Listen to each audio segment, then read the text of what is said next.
I am enough. One day, someone turned to me and said, Dave, you're a little bit of an underachiever. I thought about that. Me, the Mez, an underachiever? You got to be kidding me. But I thought about that.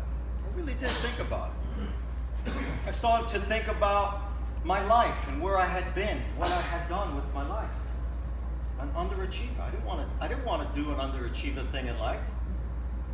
A quote that I've often kept with me throughout my life by W. Clement Stone says, each and every one of us is exactly where we need to be.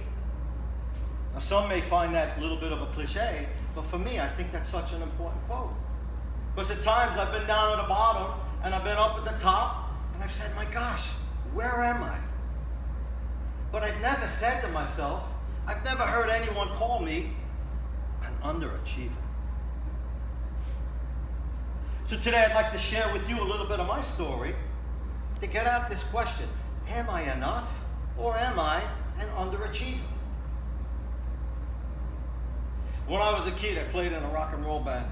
I wanted to be a rock and roller. The name of the band was The Motivators. We had a song called Merchants of Chaos. And that was the chorus. Merchants of Chaos! I screamed that. I was playing the bass. We made an LP. I was like on my way. Played in another band called the Brigadiers. We opened up for the Ramones. Yeah. The Ramones, can you imagine? Woo. I see Dee Dee, standing there watching, I see Dee Dee come out on stage, she's sauntering, long hair, couldn't see his face. I'm like, whoa, that's what I want to be. I want to be Dee Dee. I want to be a rock and roller.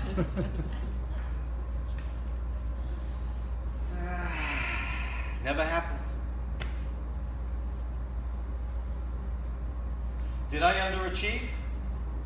That was my dream. Perhaps. But I'm enough. At that time, I also got involved in the martial arts. Started doing a lot of karate. Practice in the morning, practice at night. I was on my way to be a sensei. There was a telephone pole in front of our house. I used to get out there and kick it. If you go there now, there's still an indent on the pole. The neighbors thought I was crazy. I do this breathing card and I'm like, dude, are you all right? I'm like, yeah, I'm practicing the martial arts. Relax. And the dojo was me and Stretch. We cleaned the dojo out. We're going to be a sensei. I was going to be a sensei. Maybe a fighter. Be a martial artist and a fighter. But then I started to think about it. His face is way too cute. I couldn't do that. Never happened.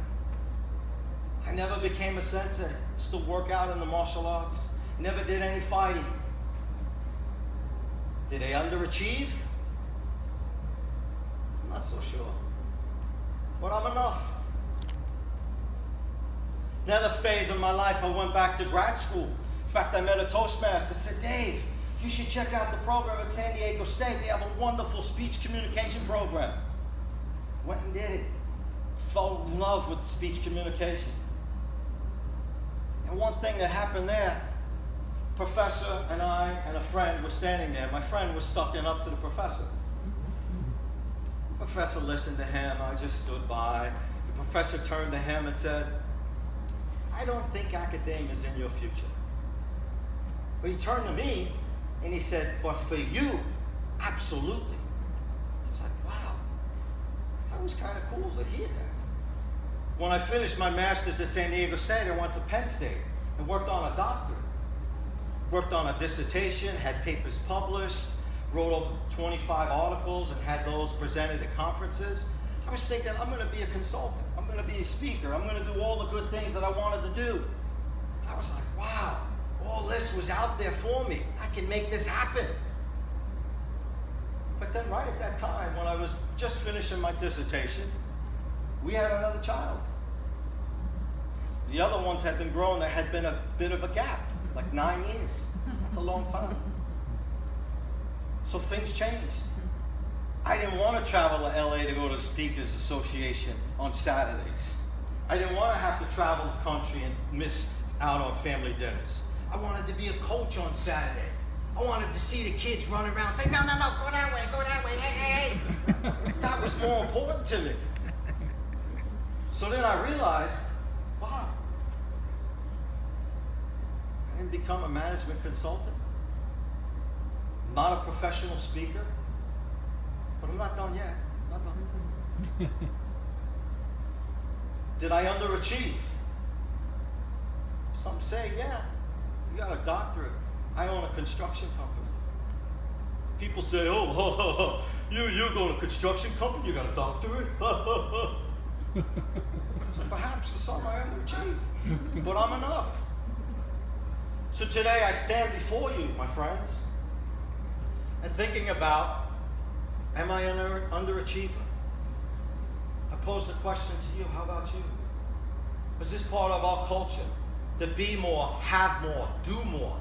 I gotta be somebody.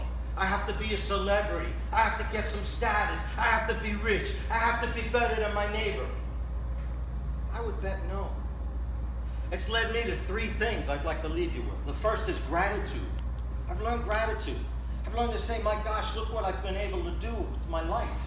Maybe I didn't go where I could have gone. My gosh, what an opportunity each and every one of us has in this beloved country of ours. The second is acceptance. I've learned to accept where I'm at. I've learned to accept, okay, maybe I didn't do what I could have done, but I'm good. I'm good and I'm letting it go. And finally, the third thing I think is really that I am enough. I've got enough. I'm going to let it go. It's okay.